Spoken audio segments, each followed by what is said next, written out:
Hi everybody, my name is John Camella, aka Johnny Internet, for those of you that remember the Windows 98 launch, and aka QR Johnny today. I've been invited here, thank you Angela and Tom and Todd for inviting me here to talk for the next hour or so about these things, QR codes. I noticed when Todd had mentioned how many people know about QR codes, I got a couple of affirmatives, a couple of people that just kind of had their eyes still defocused, thinking that this is one of those things that if you defocus your eyes, it says Jesus saves inside. Some people know what they are and some people don't, and the reason is because there's 4 different generations in the workforce and likely in your associations today. There's what we call the matures, those are 66, 67 and above. There's the baby boomers that were born between 1946 and 1964. There's Generation X that were born from 65 to 80. And Generation Y that were born from 80 to 95. And now there's Generation Z, they're not in the workforce yet. And I have a Generation Alpha in the womb. In this womb.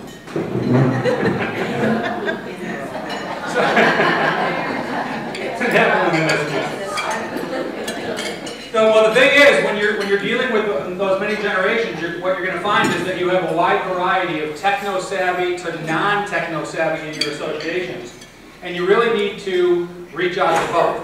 Because if you have somebody that's a mature, or even the baby boomers, for the most part, they're like, you know what, keep your Facebook, keep your technology away from me, I like to do things the old-fashioned way. And then you have the Generation X and Generation Y that says, yeah, Kodak and Borders like to do things the old-fashioned way too. So you have to realize the fact that, you know, my whole life we've been advertising to baby boomers, which is 70 million strong from 46 to 64.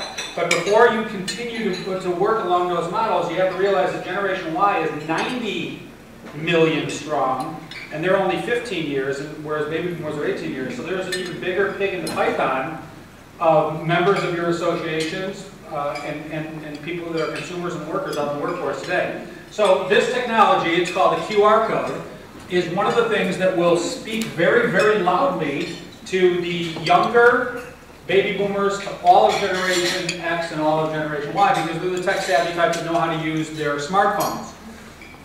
Whoop. So a couple of mind-blowing statistics to get us started about what QR codes are. In this year, 2012, is the first year that the sale of smartphones will exceed the sales of PCs and laptops.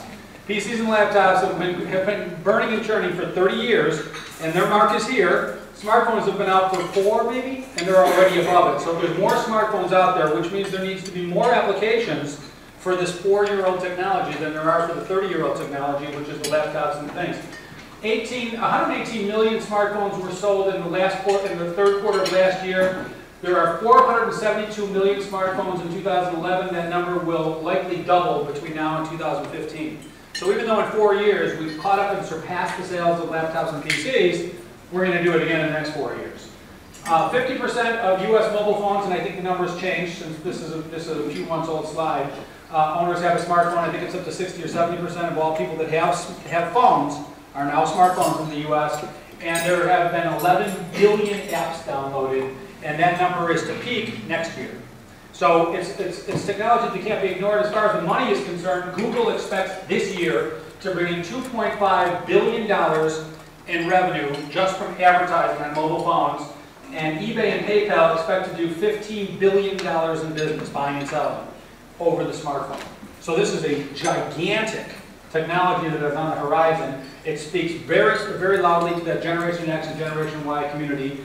It will play a major role in your associations, and you as associations will play a major role in getting the word out to the members of your association.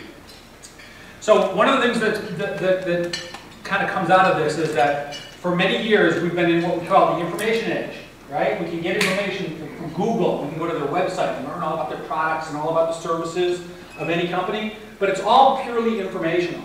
Today, we're no longer in the information age, we're in the collaboration age. And what you'll find is that these say 20 to 50-year-old consumers, they no longer are interested in information about your company or about your association.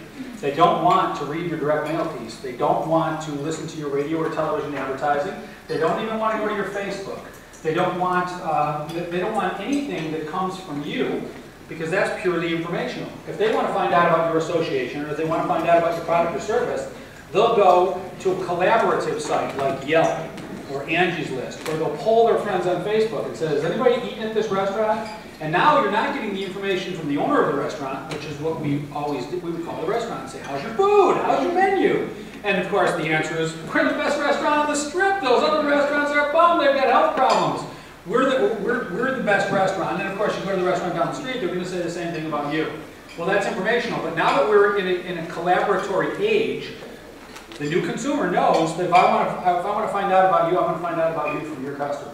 And I can do that by going to the web and checking out any one of a number of consumer reporting type sites.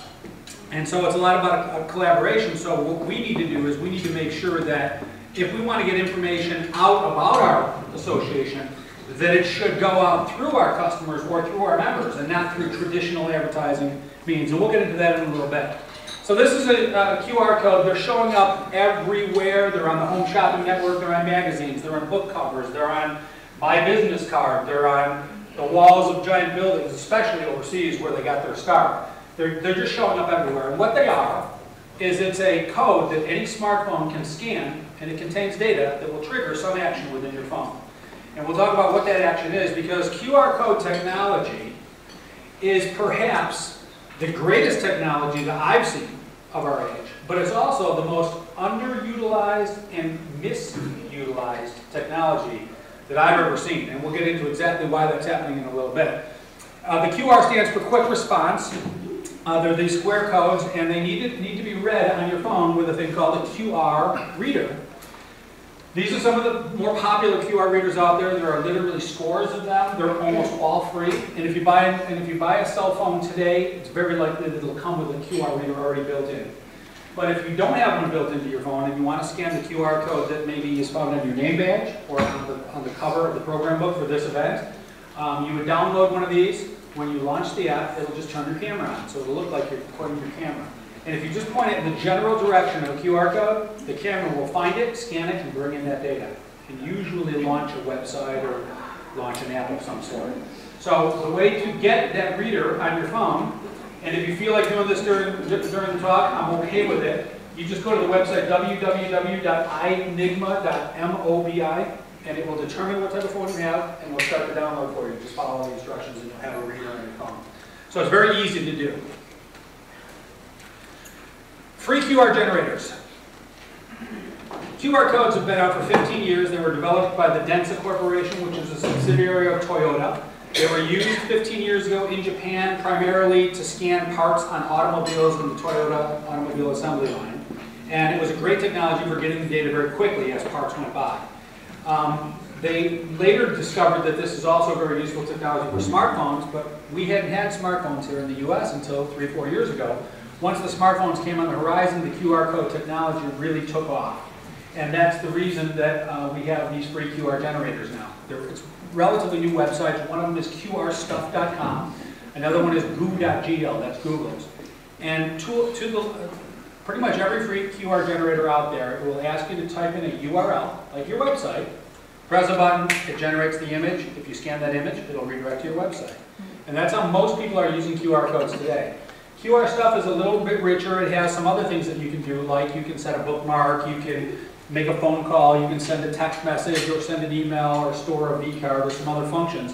But it's usually just one function. And this is the way that almost everybody is using QR codes today. You scan it, it does a single function, and usually that function is to go to a website. And so the misnomer that's happening in the marketplace today is when you scan a QR code, it takes you to a website. Well, while that's one of the things that it can do, it's certainly not all the things that it can do. In fact, it's a very, very limited use of this technology. I was listening to one of the speeches during the election, and one of the, I think it was Newt, came up and he quoted Ronald Reagan and said, "It's not what they don't know that scares me, it's what they know that's wrong." And what most people know about QR codes is, if you scan it, it'll take you to a website. But that's really not what they do. So the number one mistake of QR codes in the world today is if you scan it, it goes to a website. A couple of issues with that. One is, most websites were designed to look pretty good on your desktop or your laptop with your 15-inch screen. but when you dumb it down to a 3" by 4" iPhone screen, it's pretty squished, it can't be read. So you end up doing that thing where you make it a little wider and you scroll up and scroll right. It's not a pleasant experience for most people, so they just navigate away. For the more attuned user of the smartphone, it's also unpleasant because big websites that were designed for big screens bring in a lot of data to your small screen. So if you're paying for your data, it's expensive. So what you're doing is if you have a QR code that just goes to your website, they're probably not going to read it, and they might be a little bit jaded by the fact that you just cost them some money by sending them to the website. So, and that's the way that like 99% of all QR codes are being used. And as a result, it is rightfully so getting a pretty bad rap in the marketplace. People are putting QR codes that go to their website on their front door, and nobody's clicking on it. Nobody's going through to their website. They're not finding any new business coming from it. And they're actually souring a couple of people that they had hoped that they could rope in by using it. So we'll talk about some ways that you can use this technology better, but redirecting to a website is something that you cannot do. The other thing is, if you decide, okay, well, I won't make it go to my website, I'll just make them call my phone. That's another use for QR codes. Really easy to do. Just go to QR stuff, type in your phone number, click generate QR code, and it'll create a QR code that when you scan it, it'll call you up. You could also make it send a text message. You can also make it, what are some of the other things? You can make it go to your Facebook. You can make it like you on Facebook. You can make it do a lot of single things. But a single use of a QR code is also somewhat presumptive. Because when people scan a QR code, they're usually scanning it just to see what's behind it. It's that Easter egg thing. Like, oh, what does it do? And what it does is it dials a number. And they're like, oh, I don't want to talk to that person, or oh, I didn't want to see that website. So the whole idea of using QR code technology to just automatically presume what they want and send them in a single direction is another bad way to use the technology. Websites don't do that. I don't go to a website that just dials a phone. Websites usually give me a menu. Right? Here's about us, here's how to contact us, here's our product list. Well, just because we're on a smaller thing, it doesn't mean we shouldn't have a similar menu. So a better use of QR codes is to have a menu pop up that gives the user some choices. If they want to see your website, fine, but let them choose it. If they want to call you, fine, let them choose to call you. So one of the things that we've recommended is the best use of QR codes. Where we see, we'll skip the Q&A for time's sake, but the thing is the best use of a QR code today is to launch an application that gives the user some choices. And you, as the person that's putting the QR code out into your associations or out into the world, it's your job to determine what those choices are. Do you want them to call you? Do you want them to email you? Do you want them to like you on Facebook? Do you want them to buy your products? Whatever you want them to do, those should all be menu items on a screen that shows up in a smartphone-friendly way.